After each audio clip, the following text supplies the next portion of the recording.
Alice in Borderland web series एक बहुत ही popular series है, तो इसे लास्ट देखे। एपिसोड 1 की शुरुआत टोक्यो में होती है। आरिशु नाम का लड़का जो पूरे दिन वीडियो गेम खेलता रहता है। उसका भाई उसे एक जॉब करने को कहता है। बाहर उसका पिता भी उससे बुरा भला कहता है, जिससे वो घर छोड़ देता है।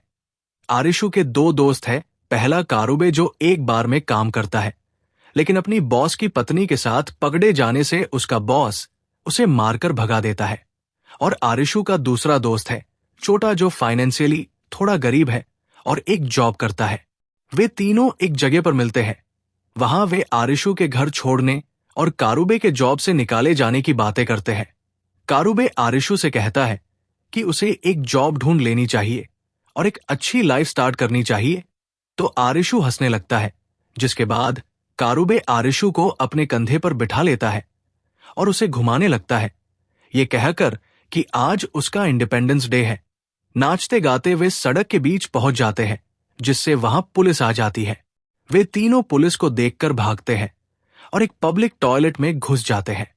वहां वे एक दूसरे को देखकर हंसते हैं। थोड़ी देर बाद लाइट चली जाती है और वे बाहर निकलते हैं। उन्हें पूरी टॉयलेट खाली दिखती है। वे धीमे धीमे बाहर आते हैं, जहां उन्हें पूरी सड़क सुनसान दिखाई देती है।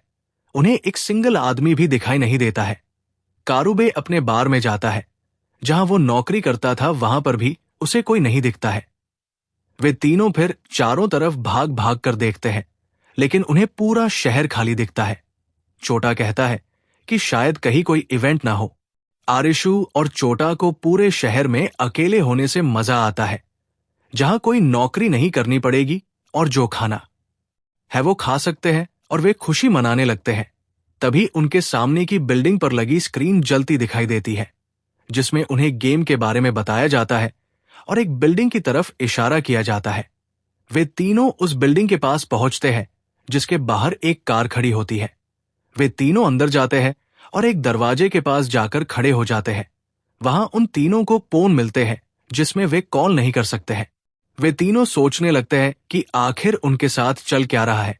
तभी उनके पास एक लड़की आती है, जिसे देखकर वे दंग रह जाते हैं, क्योंकि उन्हें वो पहली लड़की थी जो पूरे शहर में दिखी। वो उन्हें बताती है कि ये एक गेम है और छोटा का आईडी कार्ड लेकर बाहर फेंकती है, और वो फट जाता है, क्योंकि वहां लेजर लगी थी, जिसमें वे अंदर आ सकते हैं लेकिन बाहर नहीं जा सकता है।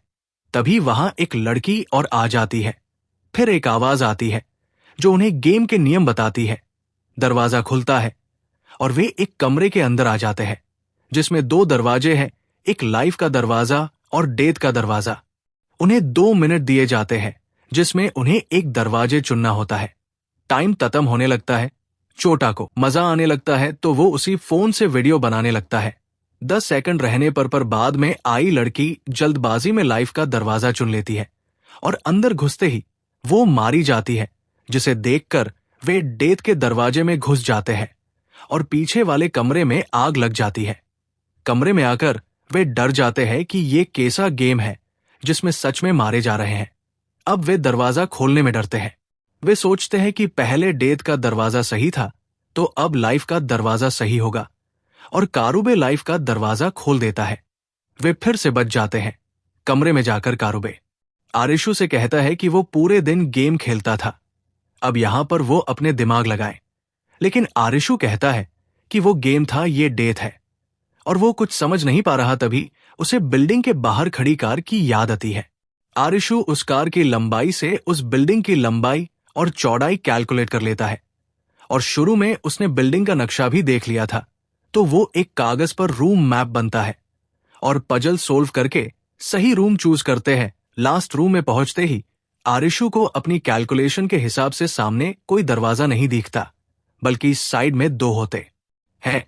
वो छोटा के देरा बनाए गए एक वीडियो में देखता है, जिससे उसे सही कमरे का दरवाजा पता चल जाता है। वे तीनों टाइम पर बाहर आ जाते हैं, लेकिन छोटा के पर में आग लग जाती है। बाहर आकर उनके फोन पर एक मैसेज आता है, जिसमें उन्हें 3 दिन का वीजा दिया गया है।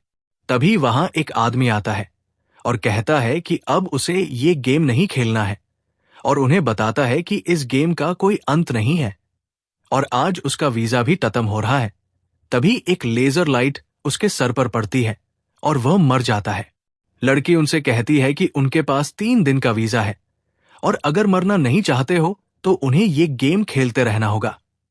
और लास्ट सीन में एक लड़की दिखाई जाती है जो एक ऊंची जगह पर खड़े होकर ऊपर से आने वाली लेजर को देखती है।